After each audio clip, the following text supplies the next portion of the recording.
Good day to be indigenous. Get up, stand up. They are going to become more brutal. Cody Cup, Henny Cutter gave him. Because all the hippies were trying to be Indians anyway.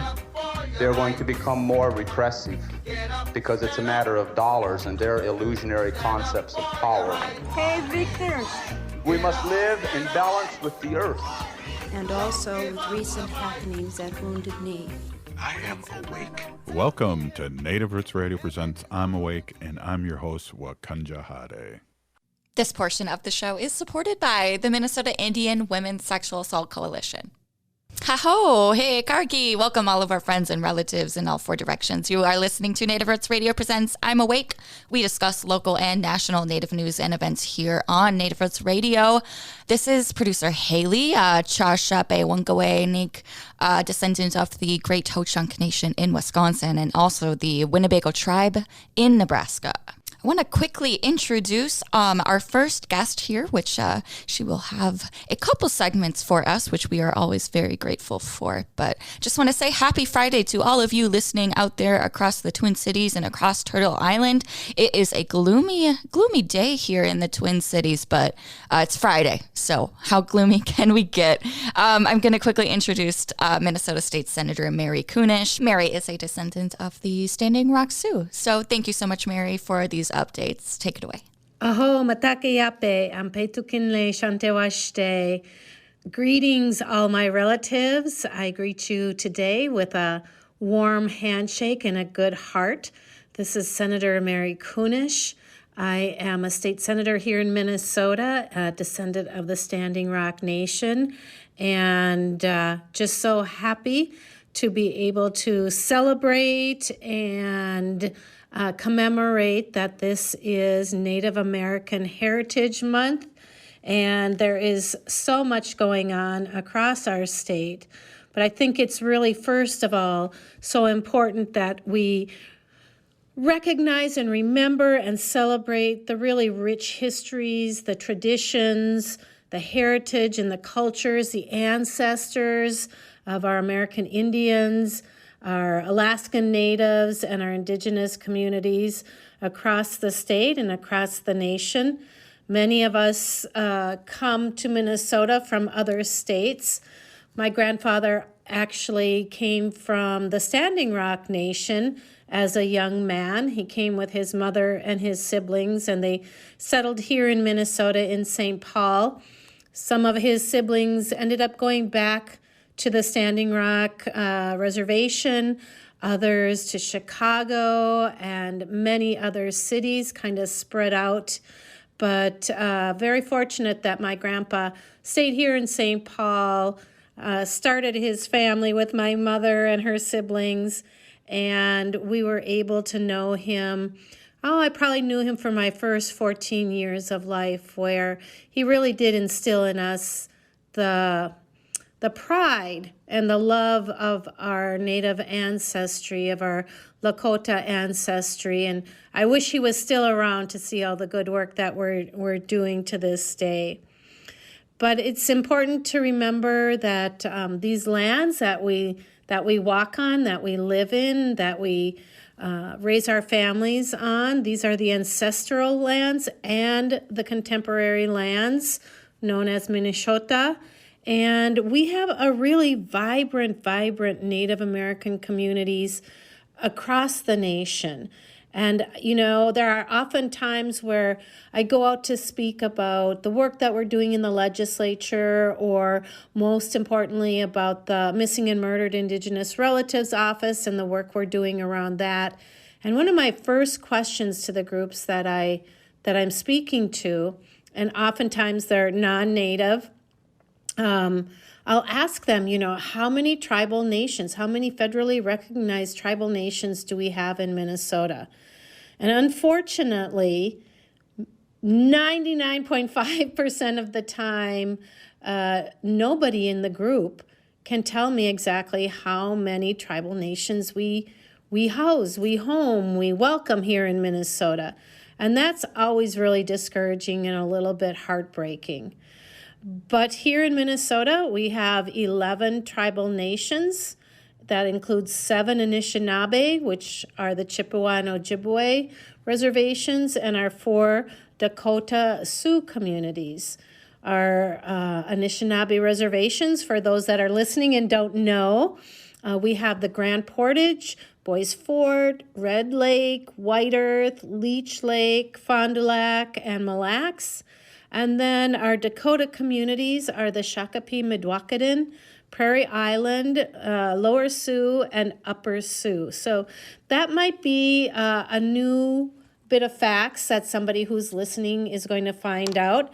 Again, really sad to have to explain that to people, but we're making big strides here in Minnesota around all of the work that we're trying to do around educating people around our Indigenous people.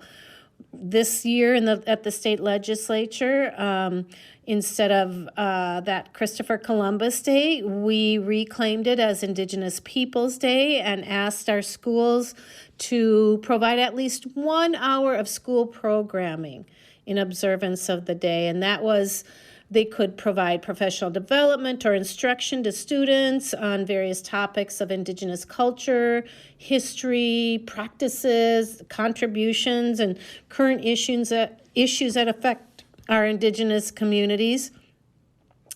But we weren't going to stop there because in the Minnesota legislature, we created American Indian culture and language programming so that our school districts can conduct American Indian education programs that also include culture and language classes for at least 5% of the, wherever there are at least 5% of the students who are American Indian, or if there's 100 or more. So that was a big change.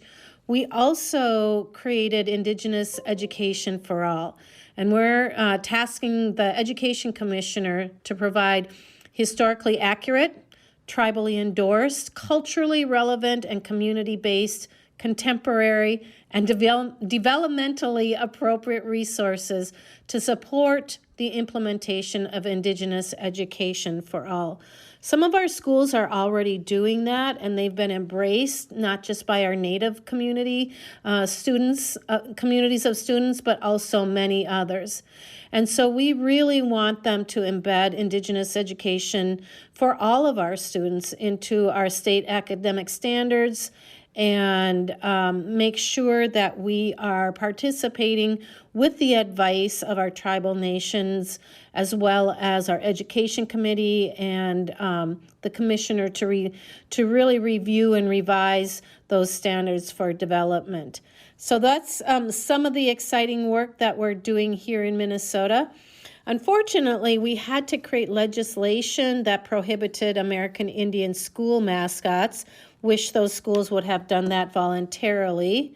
And also, we codified in legislature the ability for our American Indian students to wear regalia or objects of cultural significance to their graduation ceremony. And again, it's really too sad when we have to legislate these things, but we were able to do it, and I think we'll see some really wonderful changes within our school districts as more and more of those schools recognize the value of allowing our students, and I hate to say allowing, but incorporating those things into our curriculum in our school.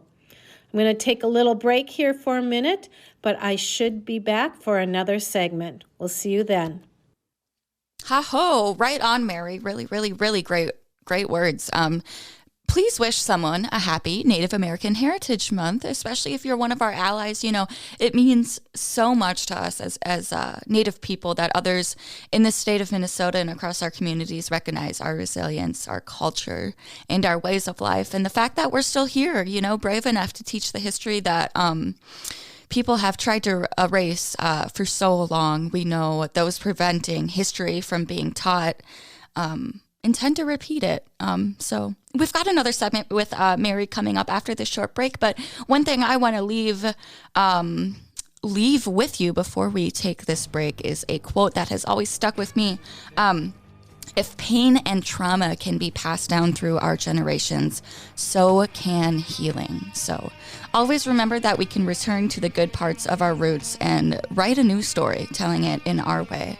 You are listening to Native Roots Radio Presents I'm Awake, and we'll be right back with Minnesota State Senator Mary Kunesh. Stay with us. I've been driving in my Indian car to the pound of the wheels drumming in my brain. My dash is dusty, my plates are expired. Please, Mr. Officer, let me explain. I got to make it to a powwow tonight. I'll be singing 49 down by the riverside, looking for sugar, riding in my Indian car. I heard sex trafficking happens a lot in Indian country. What is that? Here are some of the real reasons why sex trafficking happens in Indian country. Unequal gender roles that were forced on us by colonization. Communities don't have enough resources. Silence around domestic and sexual violence. Lack of attention and justice for missing and murdered Indigenous people. There's a lot of behavior that keeps our communities out of balance. These are just a few true reasons why Native communities are targeted by traffickers. When these acts of violence happen in our communities, it opens us all up for exploitation. Sponsored by the Minnesota Indian Women's Sexual Assault Coalition. Bonjour, hello. My name is Wabin. I am an enrolled member of the White Earth Nation, descendant of the Navajo Nation, and co-chair of the Indigenous Employee Resource Group with the Minnesota Department of Transportation. MnDOT is hiring for a variety of positions from road maintenance to accounting and more. We offer great benefits. For more information or to set up a one-on-one resume and application assistance, visit mn.gov/careers, or you can text or call 612-257-2388. 612-257-2388. Be a vaccinative. As the fall season continues, new COVID-19 variants threaten the health of not just you, but our elders as well. These new variants might even evade previous vaccines. That's why it's important to stay up to date. The newly authorized vaccines target current variants effectively and are FDA approved for ages 6 months and older. But there is an important note. These are the first COVID vaccines to be commercialized, which means there may be costs associated with them. Speak with your health insurer about your coverage before scheduling an appointment to avoid a surprise bill. For those without health insurance, help is available. Ask your health clinic about options or visit vaccines.gov for free locations. Getting vaccinated protects you from severe disease. Don't put yourself or elders at risk. So be a vaccinative and protect our community. You can visit vaccines.gov for free vaccine locations. This message is brought to you in partnership with the Minnesota Department of Health. This portion of the show is brought to you by Native American Community Clinic on Franklin Avenue in Minneapolis, honoring health and tradition. Hi, I'm Jane Fonda, and you're listening to Native Roots Radio. And we're back to Native Roots Radio Presents I'm Awake, and this is Robert Pilot. Hey, producer Haley Sherry, Shashapewangawe with you right now. Just want to give a big shout out to NAC, Native American Community Clinic out there. They do such really amazing work with within our Native communities all across the state of Minnesota, not just along the American Indian Cultural Corridor down there on Franklin Avenue. Shout out to Dr. Stately, who comes on with us every Monday. NAC, I don't have... I could go on and on about all the great work that they do. They not only take care of your health and your body, but also your mind and your spirit, which is also very, very important. Just before the break, we were mid-conversation with our updates that we're so grateful for from Minnesota State Senator Mary Kunesh. So we will continue the second part of her update right now. And I'm back. Senator Mary Kunesh from Minnesota here. I was talking about it being Native American Heritage Month here, and I kind of got sided off on all the good work we're doing around Indigenous education and addressing the inequities that we have here in Minnesota. But one thing I also wanted to talk a little bit about is the fact that November 7th was Election Day. And it was a big day for us here in Minnesota, as well as in other areas, other states. And, It's just so important that we all get out and we vote when we have the opportunity to vote, whether it's a school board or a city council or, your state representative or your senator or your governor or for the president. Because while many of us think, or many out there think that our vote doesn't count, it really, really, really does. And if it's one thing that our Native folks could do across the nation is to get together and really get behind good candidates. If you feel like the person who is representing you in your community or in your state or in the nation is not doing a good job, is not looking out for your best interests, then it really is your responsibility. And it's your responsibility for those coming in the next generations, right? To make sure that we are putting people in there whose policies and whose dollars are being used to the best possible way for our Indigenous communities and all of those around us, because we know when our communities thrive, all the other communities thrive as well.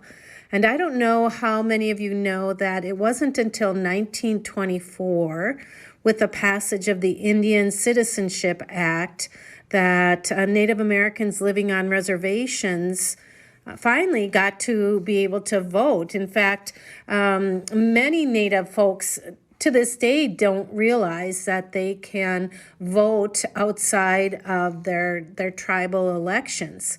So when the Indian Citizenship Act of 1924 passed, my mom's dad, from the Standing Rock Nation, could not vote. His wife could vote, but he couldn't vote. And, that wasn't so long ago. And it took until 1948 for our Native relatives in New Mexico and Arizona to actually go to court and get their right to vote. And my neighbor to the west, North Dakota, North Dakota and Utah became some of the last states that were allowed on reservation Native Americans to vote. And that wasn't until 1957 and 1958. So that wasn't so long ago. And the fight for the right to vote didn't end then. And we all know that there is still immense voter suppression laws that are keeping our Native Americans from voting and also seeking elected office themselves. I know that in Arizona, Native Americans couldn't even participate in voting until 1970. And that took the Supreme Court banning using literacy tests.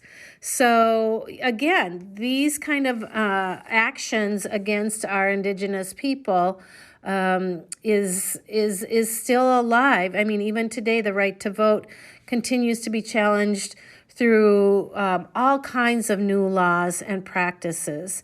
And they intentionally target our Native American voters, really with the intent of discouraging and disenfranchising them from voting. And so I think it's so important that we look at why our communities of color and our Native communities find it so difficult to vote.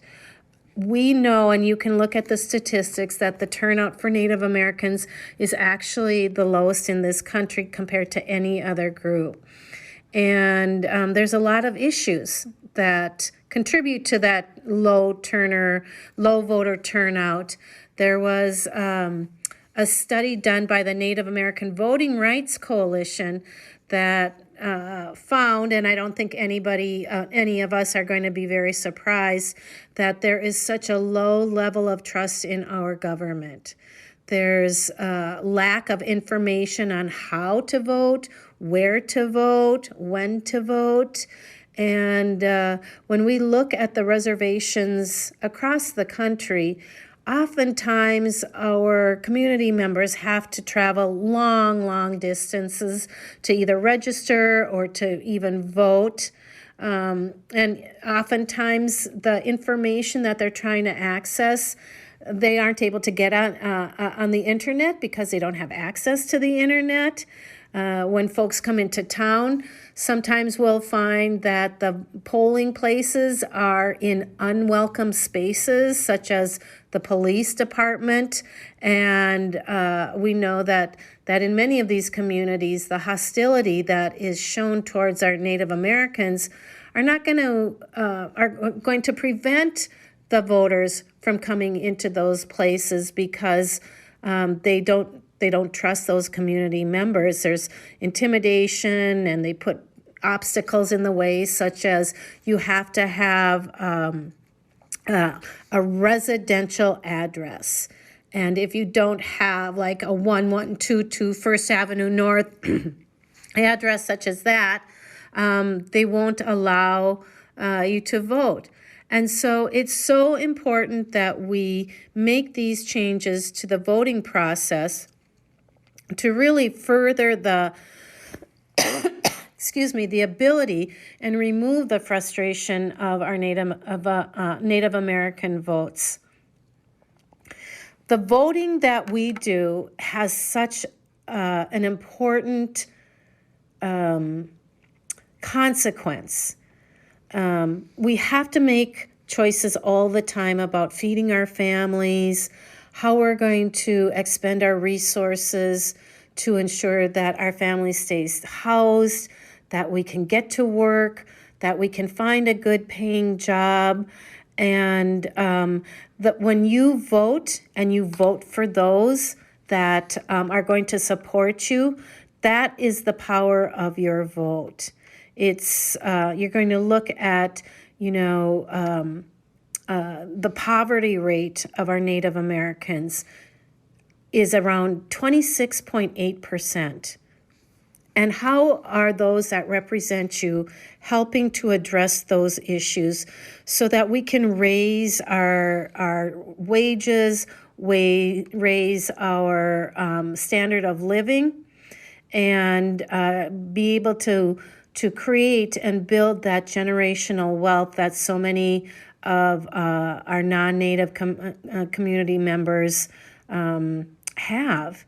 And so it's really important that we are playing a role in building good practices and policies that are going to eliminate that systemic discrimination. And I'm really proud to say that here in Minnesota, the Department of Human Rights has a new law that will go into place January 1st, 2024, and it's aimed at bringing Minnesota one step closer to closing the gender and the racial pay gap in Minnesota, because currently Native women only earn 61 cents and Native men earn 70 cents for every dollar a white man earns. And this new law is going to prohibit all Minnesota employers from asking all prospective or current employees about their current or past pay.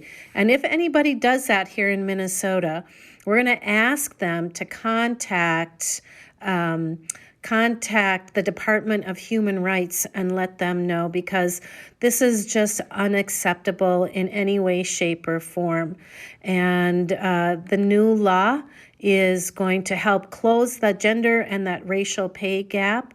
And when you are applying for a job, those employers are going to have to rely on your skills, your education, your certification, your license, and other qualifications, as well as the job market. And it's going to prohibit those employees for asking about or considering any of your past or current pay during that hiring process. So we wish you well. Until next week, take care, everybody. Wahówiąpila and Chi Miigwech. Big Pinagigi Mary, thank you so much. We always appreciate your updates on Native Roots Radio. Next up, we have an encore segment with Justis Brokenrope, and he talks about the Dakhota Immersion School within the University of Minnesota Twin Cities. And then after that, we have a new Fun Fact Friday Sacred Animals segment with Wendy Pilot. Stay with us.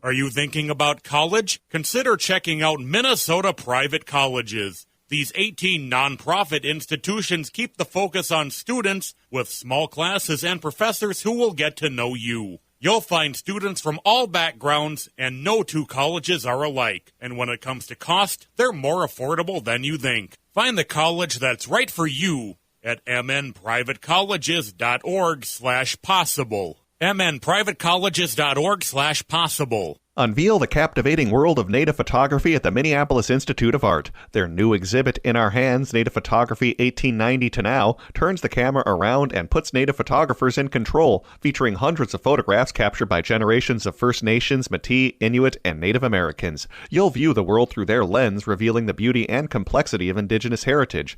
Don't miss this incredible experience. Visit In Our Hands at the Minneapolis Institute of Art now through January 14th. For more info, visit artsmia.org. Hi, I'm Claudia with MNsure, Minnesota's official health insurance marketplace. With MNsure, you can compare health plans from multiple companies and get free help from a trusted expert. Whatever health plan you choose with MNsure, it's guaranteed to cover essential benefits, so you can get the care you need. See if you qualify for discounts, available only through MNsure. If you need quality, comprehensive health insurance, get started now at MNsure.org. Hi, this is Frank Brown, owner of Minuteman Press Uptown, Minnesota's only minority-owned union printing company. We have big news. We've moved to North Minneapolis. Why did you move? As a black business owner, I wanted to be part of the North Minneapolis community to provide jobs. Are there other reasons you moved there? We have bigger new equipment and outgrew the other location. What kind of new equipment do you have? We have new equipment that allows us to print quality signage and banners. We also have a new inkjet printer, printing larger sheets, improving production efficiencies. Is the new location easy to find? It's not only easy to find, it's more convenient with plenty of parking. We are now located on Washington Avenue North off I-94 and the Dowling exit. So do you still print everything? We print more than everything. We have over 175 Google reviews with a 5-star rating. Call 612-870-0777 or visit mpuptown.com. That's mpuptown.com. We print everything. Think your company's safe? Your staff is working from home, right? As I speak, cyber criminals are mounting attacks across the country. Remember, when we're weakest, cyber criminals attack. Hi, Mark Sommerfeld from Rymark. The Rymark team is guiding our clients through these difficult times. In fact, demand has been so high, we created an easy-to-follow guide. It's yours free. Download our 5 steps to securely work from home now at rymarkit.com or call 651-328-8900 for a no-cost how-to discussion. This portion of the show is supported by Native American Community Development Institute, or NACD, in Minneapolis. Hey, producer Haley Chashape with you now. I'm a descendant of the Ho-Chunk Nation in Wisconsin. If you're just tuning in, before the break we had our first half of today's show with some new updates from our friend Minnesota State Senator Mary Kunesh, and Mary is a descendant of the Standing Rock Sioux tribe. Right now I want to introduce a best of segment that we did recently with Justis Brokenrope and Little Moments Count. Justis is a Wahówiąpi Language Nest educator within the University of Minnesota Twin Cities and is Rosebud Dakhota. Here is our interview with Justis on the Dakhota Language Revitalization Program with our young ones at the University of Minnesota. Oh, Wahówiąpi Justis Brokenrope, Makiapido, Chante, Washte Nape, Chiusapido. Thanks for having me today, Robert, Haley. Right on. Hey, tell us about the school and about what's going on there with the Language Nest and its mission, and talking about Dakhota language. Yeah, so we started, last year was our pilot year. I'm the assistant teacher in a Dakhota language immersion preschool classroom. So In this classroom, for those who aren't familiar with immersion settings, we don't speak anything but Dakhota. Right now we have 2 to 5 year olds. We have 11 students enrolled in the class. Last year we started with 5, so we jumped up quite a bit. The lead teacher in the classroom is Brenda Toscano Whiteface. She's the first speaker, which we're really grateful to have. And yeah, we're going strong. We're about a year, not quite a year and a half into it, but enrollment's increased and seeing great results from the kids. Yeah, it's exciting because the young ones can learn quicker than us old ones, and the revitalization is so important to keep us being natives in the next generations to come. So I just applaud what you're doing. I know it's huge all over Turtle Island, with tribes really trying to pick it up, because I feel like we've lost a couple generations, my generation and the generation before, with boarding schools and all these things that have really tried to erase us. So I just applaud you and you working with these young ones. Yeah, thank you. Yeah, I mean, it's the same for me, where I only grew up with a handful of my language. I'm Lakota from Rosebud, and so we had a few words here and there in the house, but I didn't have an opportunity like this when I was a young one. And so to be a part of this now is a really big thing and a really moving thing and really special in so many ways. Yeah, we can't talk about it enough. And I think, I believe, the last 10, 15 years, especially our young ones and our teens and people maybe your age are really stepping up to the plate. And that's been exciting for me to watch and see and experience too, secondhand, because we've lost our language. I mean, our family, but yet we, as Ho-Chunks, I believe we're down to 60 intimate speakers, and that's a red alert. We need to pull this out. So talk to us a little bit about how do you engage the family too? Not only the young ones, but they have to bring that home with them too. Yeah, you said it right there. When you're at school for 8 hours a day, obviously we're staying in the language, everything's going down in that manner, but we don't have the kids those other 16 hours, obviously. And with the exception of 2 families, none of the other families speak Dakhota as a first language at home with their children or the rest of their family. And so something in language revitalization, particularly indigenous language revitalization, the Maori and the Hawaiians are really the ones who put forth these really good models. I think roughly like 20 to 30 years ago, they were kind of figuring out what worked, what didn't work, and kind of hammered out the methods that need to happen in this sort of work. And something that we pulled from that and what we learned from them was that they had parent education classes. And so when our pilot year started last year, that would just be on a Wednesday evening during pickup. When the families would come to pick up their kids, the parents would come over and we would have a class for them where we would kind of review what we were doing with the kids in class. And so they could bring some of that language home. How do you say, oh, like put on your coat, like brush your teeth, things like that, they're just simple phrases a lot of the time. And for our language, it's one word sometimes. Right. And so, things that you can just embrace at home really quickly to get more language acquisition there as well is really vital. And so hopefully we get to a point where we can have more of those parent classes, and there are other Dakhota language opportunities in the Twin Cities, obviously. But yeah, that's kind of one of the big components of this, is making sure the parents are able to embrace the language and use it outside of the classroom with their kids.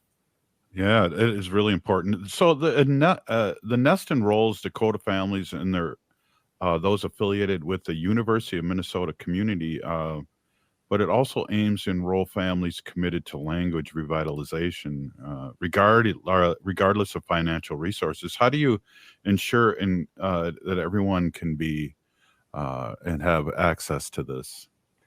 Yeah, so right now our cap is at 12 students. We have 11 currently. 3 of those kids belong to they're siblings. So we have 8 different families, and only one of them is non-Dakhota or Lakota. And so We're not at cap yet, but obviously our priority is to give Dakhota and Lakota families, or to give those families priority in this program. And then beyond that, we have scholarships available for tuition at the school. And so we've done our best to make it accessible for everyone. And I think based off last year, our pilot year starting with only 4 families and jumping now to 8, things have been going pretty strong in that regard.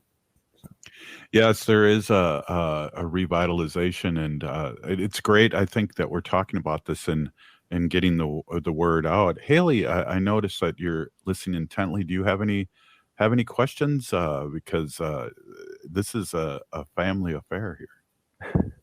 Yeah, well, I just want to say language is so hard to learn, especially as the older you get. And I've definitely had my fair share of struggle with it. But so just a big Peanut Gigi, thank you for teaching these young ones their language, especially their cultural language. And yeah, I'm happy to see this language program take off a bit more at the U of M. I didn't know about this before, so I'm really excited. And, you know, Robert and I are both alumni from the U of M, so we really support this program and all the great work that's going on over there.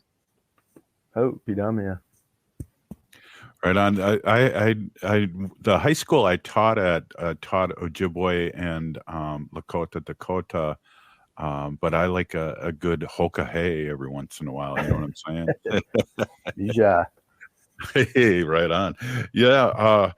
So when you can you talk a little bit about your teaching? So if they're with young ones, is there games involved? Is fun things? How do you break the ice? And it's easier, I imagine, that it's an immersion school where everybody has to speak the language.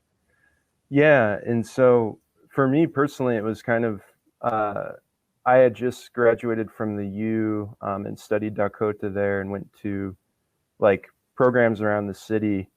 And so when the school popped up, the job was offered to me. And I had had a little bit of experience with early childhood, but had mostly taught adults. And so it was kind of nice going into this and having a lot of really good mentors. Brenda, the teacher here, she's been teaching early childhood for a long time. Sheila Williams-Ridge, one of the directors here at the school.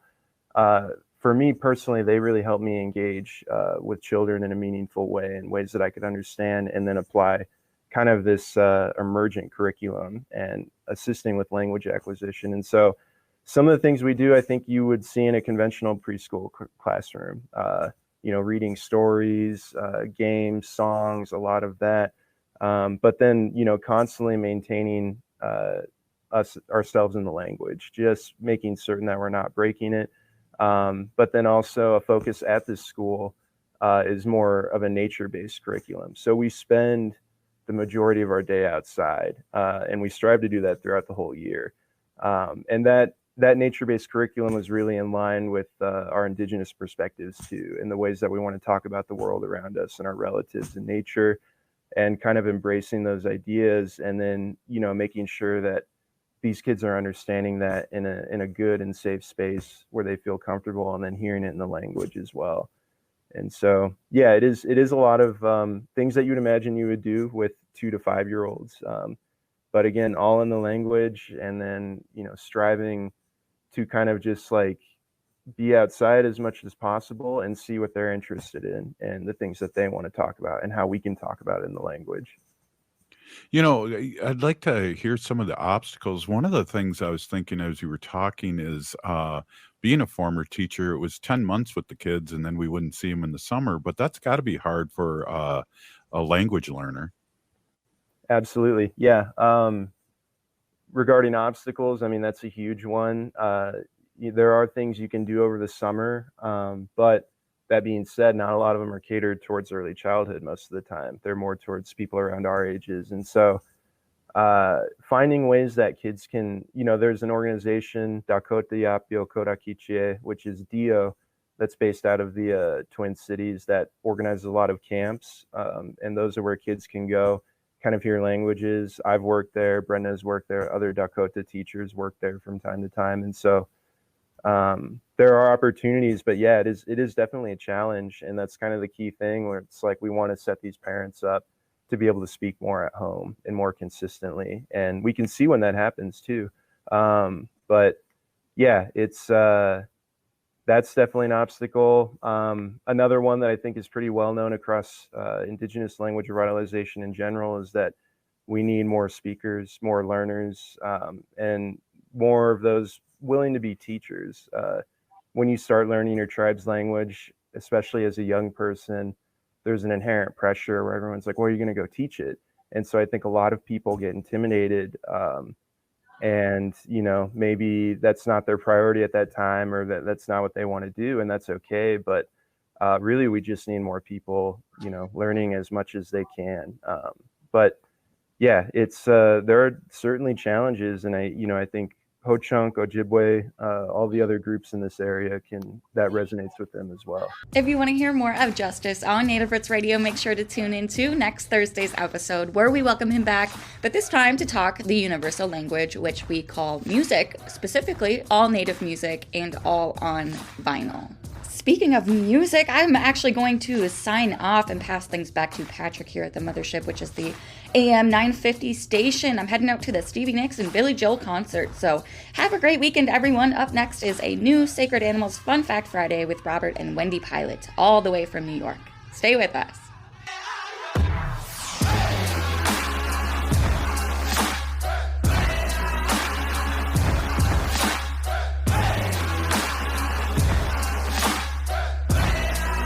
Back to school season is here. And while this is an exciting time for parents, kids, and educators, let's not forget how far we've come in our battle against COVID-19. We're in a better place, but COVID-19 is still here, and we need to continue to help protect our communities. With the flurry of new schedules and classrooms, let's not overlook the fundamentals of staying safe. Wash your hands regularly and watch for any symptoms like fever, chills, a cough, or shortness of breath. Should you or someone you know have COVID-19 symptoms, stay home and get tested. Find more tips on continuing to be safe at health.state.mn.us. Let's have this back-to-school season be a time of renewed commitment to our collective health and brighter future for our Native communities. Again, find more tips on continuing to be safe at health.state.mn.us. This message is brought to you in partnership with the Minnesota Department of Health.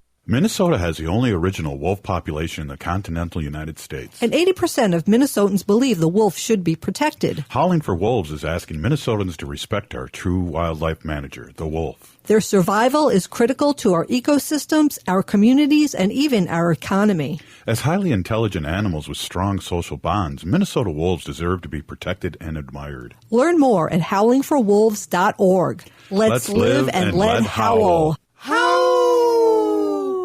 J&S Bean Factory is a Native-owned, community-supported, cozy, artsy coffee shop which offers roasted on-site beans, live music, and baked goods. Relax in the beautiful outside patio. City Pages writes, voted top 10 coffee shops. Tucked into a quiet corner of St. Paul's Highland Park neighborhood, this coffee shop roasts beans on-site from the best coffee-growing countries in the world. Located at 1518 Randolph Avenue, St. Paul. The good stuff. Hey, welcome back to Native Roots Radio Presents I'm Awake, and I'm your host, Robert Pilot. This portion of the show is brought to you by Howling for Wolves, protecting wolves for future generations. Hey, it's Fun Fact Friday, and Wendy loves talking about her sacred animals, and we love hearing it. I've learned so much over the years, Wendy, so take it away. Yes. Hi, everybody. My name is Hanajihihani. That means cares for them. I was given that name by my Dega Curtis. Curtis goes by Mashke Hanajingo, which means walks on white clouds. I'm a humane policy volunteer leader for the Humane Society of the United States, and I work on animal issues at the local and state level. And it's always my pleasure to do that. Robert, we were in Manhattan today. And a very friendly little squirrel came right up to me, and he kind of startled me because I was like, he got really uncomfortably close to me. But I just told him, I don't have anything for you, buddy. And he walked away. But I was I was thinking about squirrels that live in Manhattan, right? Or how they live in Manhattan. Wow. And the majority of squirrels in New York are your normal everyday eastern gray squirrels. And those are the ones that we see, everywhere. And we see them in St. Paul also. Yeah. The southern flying squirrel is one of the 4 squirrel species that can be found in New York City. The other 3 are the eastern gray squirrel, and then there's another squirrel also. I'll talk about that in just a minute. But are there squirrels in Manhattan? And we already know that there are. And if you spend any time in New York City and in the park, chances are you have spotted one of the gray squirrels. These tree-dwelling animals have become something of an unofficial mascot for the city's parks by nature of their visibility. There's also another one. I've never heard of this, and I've lived on Long Island my whole adult life and lived in Minnesota for how long now, Robert? 24 years? Mm-hmm. Yeah. So what are the big squirrels in New York? And I think I know what you're going to say. The rats. But it's not the rats. A type of marmot, the woodchuck, is the New York's largest member of the squirrel family, with an adult woodchuck weighing as much as 12 pounds, though most average around 7 pounds. It has a chunky body which keeps low to the ground. I never knew 12 pounds? Yeah. Could you imagine? That's bigger than our dog. I know. Wanda's only 9 pounds. So, but it said here the most average about 7 pounds, and it has a chunky body which keeps low to the ground. And here's another thing: are black squirrels in New York City? So black fur for both species of squirrels is rare and occurs at a rate of less than 1%. It has been suggested that only 1 in 10,000 eastern gray squirrels are a black morph. Yeah. Now we have squirrels are territorial. Right. So there's a couple of streets, like when we're home walking Wanda, that I know have black squirrels living down them. And there's one particular street where I'll say, Wanda, come on, let's go see the black squirrel. And most of the time we'll see a couple of black squirrels there. They're more rare than white, I heard. Oh, that's a good question. Maybe I think you told me that us. Years ago on our sacred animal portion. Yeah. Do flying squirrels live in New York City? New York has an overlap of northern and southern flying squirrels, and they're actually in our parks feeding on acorns and fungi. I was a fun guy in high school. So what is the most common squirrel in New York? And here it says again, the eastern gray squirrel, and they can grow 9 to 12 inches in length and reach 2 pounds upon sexual maturity. Despite their name, they come in a variety of colors and will often display a mix of gray, brown, black, and cinnamon fur. Their long hair, bushy tails can grow to be roughly as long as their bodies. Okay, this is a fun question. How long do New York City squirrels live? 7 years. Well, it's if they might get shot. Shot? By a gun. By a random gun. Really? Okay, so long-lived for rodents, squirrels average 3 to 5 years old, but can live up to 8 to 10 years in the wild, which is several times longer than the usual year or two for most smaller rodents. When most New Yorkers think of squirrels, this is the species they picture. Oh. Yeah, so is that enough? Yeah. So what do New York City squirrels eat? What do you think they eat? McDonald's. Scraps, food. They're omnivorous, scatterer, hoarder. The eastern gray squirrels' days are spent foraging, eating, and catching acorns and other nuts. Oh, okay. Yeah, it also noshes on fruits, berries, insects, corn, wheat, tree bark, fungi, carrion, seeds, flower, and tree buds, and sometimes birds' eggs and fledglings. Ooh, I don't know about that. Many of which are plentiful in Central Park. Oh my God. Yeah. So that's it. We have lots of squirrels in New York City.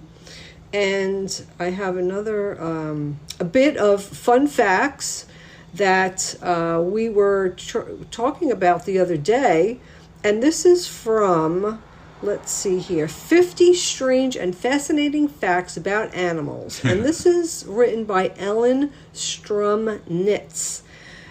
Some of these we already talked about, but we could always review them, right? Oh, yeah. Yeah, the average dog is about as smart as a 2-year-old child. Ours is smarter. That explains a lot about both canines and toddlers. You think Wanda's smarter than a 2-year-old? Emotionally. Emotionally. She's emotionally mature. Unlike most every other mammal, cats can't taste sweetness. Oh. Yeah, I think we talked about this. They're also often lactose intolerant, so you might as well lick your own ice cream bowl clean and don't give them any milk. Oh, yeah. Yeah. You know the toothy grins of chimps you see on TV shows? Yeah. Okay. Lancelot Link, the secret chimp. Yeah, that doesn't mean what you think. That expression signals fear or anxiety in the chimp world. Yeah, they make a grunting sound when they're happy. But, you know, we're smiling people and we smile with our teeth. So when people see a chimp doing that, they think that, you know, they're happy too. Wow. Yeah. Let's see. Okay, so humans, we sweat all over our bodies, but dogs only sweat on the pads of their feet. Not in their mouth when they're panting? Yeah, no. I think that's how they keep cool, but they sweat on the pads of their feet. So if your dog is really hot, cool off their paws. Wrap them in cool, like wet cloth or paper towel or something like that. Wow. Cats have over 20 muscles to control their ears and can rotate them 180 degrees. No wonder their sense of hearing is so amazing. What? Bottlenose dolphins swim up to 18 miles an hour. Most humans are lucky to swim 4 miles per hour. Right. I mean, I didn't even know a human could swim 4 miles an hour. I just watched that movie. What was it called? Maillard on Netflix, about the 64-year-old woman who swam from Cuba to Key West. It was really fantastic. You should give it a try. Watch it. Definitely. Hey, we got about 30 seconds here. Elephants have a specific warning call that means human.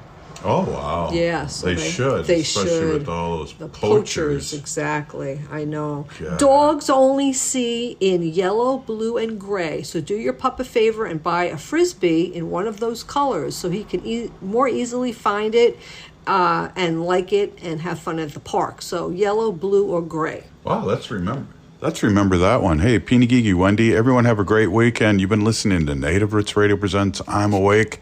We'll see you next week. We're still here. We are the 7th generation. Free Leonard Peltier. Now.